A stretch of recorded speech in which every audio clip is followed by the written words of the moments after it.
आपको एक बड़ी अटपटी बात मैं बताऊं, जब कोई अभक्त माने भाव रहित व्यक्ति प्रभु से कुछ कहता है, प्रार्थना करता है, तो वो तत्काल सुन लेते हैं, उसका उत्तर दे देते हैं, माने उसके मनोरथ की सिद्धि करा देते हैं। लेकिन जब कोई भक्त पुकारता है, कह रहे बड़ी देर में सुनते हैं, और ये कहां का न्याय है? अभक्त आपको पुकारता है, आप झट सुन लेते हैं, उसका मनोरथ पूर्ण कर देते हैं। क्योंकि जब भक्त आपको पुकारता है तो बड़ी देर लगाते हैं। भक्ति तो कह रहे हैं, कभी तो दीन दयाल के भनक पड़ेगी कान।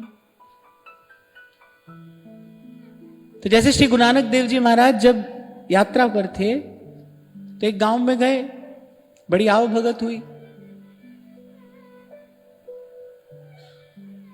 तो क्या कह के चले हैं? कह रहे उजड़े रहो, उजड़े रहो। एक गांव में गए, बड़ा तिरस्कार, बड़ा अपमान हुआ। गुरु साहिब कह के निकले वस्से रहो, वस्से रहो। तो भाई मर्दाना ने पूछा, तो गुरु साहब मुस्कुरा दिए, बोले ये जो संतों की आओ भगत स्वागत सत्कार करने वाले हैं ना, ये तो खिले हुए फूल हैं, जहां जाएंगे अपनी सुगंध फैलाएंगे। ऐसे ठाकुर जी कह रहे भाई जब अभक्त हमको कुछ कहता है ना, तो उसका वो कर्कश स्वर हम बार बार नहीं सुनना चाहते। संसार की कामना स्वर में कटुता लाती है, स्वार्थ कटुता ही तो लाता है जीवन में, स्वार्थ जीवन को कड़वा ही तो कर देता है।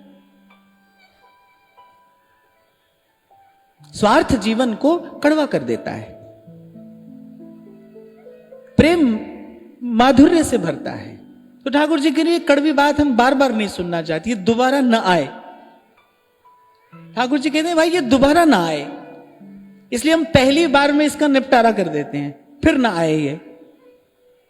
इसलिए तो कल मैं आपको कह रहा था, मांगो, संसार की वस्तु मांगो और मिल जाए, तो कृपा नहीं समझना इसको, ये कृपा नहीं है। प्रभु की कृपा का लक्षण क्या है, प्रभु की कृपा का स्वरूप क्या है, तो प्रभु के निज जन जानते हैं, वो तो प्रभु के भक्त जानते हैं। शायद आपने पहली बार सुनी हो ये बात आज, कि भाई अभक्त पुकारेगा तो उसकी पुकार का तुरंत उत्तर दे देंगे, और भक्त कोई पुकारेगा तो उसकी पुकार इतनी मीठी है, उसकी जो आत्मा की पुकार है, उसकी पुकार में जो जो जो करुणता है, और फिर जो भक्त के हृदय की पुकार है ना, वो तो सारे संसार का मंगल करने वाली है। क्यों रुलाया भगवान ने गोपियों को? क्योंकि उनका वो जो रुदन है ना, वो जो प्रेम गीत गोपियों ने गाया, श्रीमद् भागवत कहती है कि ये त्रिभुवन को पवित्र करने वाला है। उनके मुख से जो ये उद्गलन हुआ है, अरे ये इससे लोक का मंगल होगा। इसलिए ठाकुर जी भक्त की बात नहीं सुनते हैं जल्दी से, वो पुकारता रहता है, पुकारता रहता है, और उसकी वो जो पुकार है, उसके रोम रोम से वो जो बहता प्रेम का परमाणु है, वो सृष्टि का मंगल करता रहता है। ऐसे तो देखो भक्त को मिलना क्या है, भक्त को तो मिले ही है। जिसको प्रियतम से मिलने की चाह मिल गई, उसको तो प्रियतम मिल ही गया, और मिलना क्या है? जिसके भीतर मिलने की चाह के अतिरिक्त और कुछ है ही नहीं, उसको तो प्रियतम मिल ही गया। बहुत समझने की बात है। पाना क्या है, प्रभु को पाना क्या है? निरंतर निरंतर प्रभु की जो चाह है वही प्राप्ति है, वही प्राप्ति है, उसी को पाना है।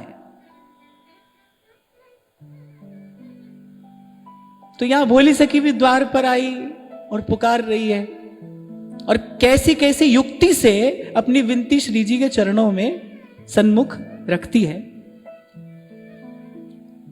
और भोली सखी के पदों से ऐसा लगता है कि बड़ी देर तक सुनवाई नहीं हो रही है।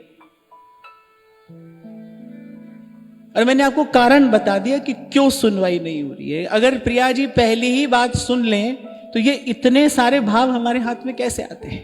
ये जो भोली सखी ने गाया, प्रेम में, भाव में, व्याकुलता में, अकुलाहट में भर भर कर गाया, ये सब मोती हमारे पास में कैसे आते हैं? हमारी तो पहुंच नहीं है यहां तक, हम तो यहां तक जा नहीं सकते।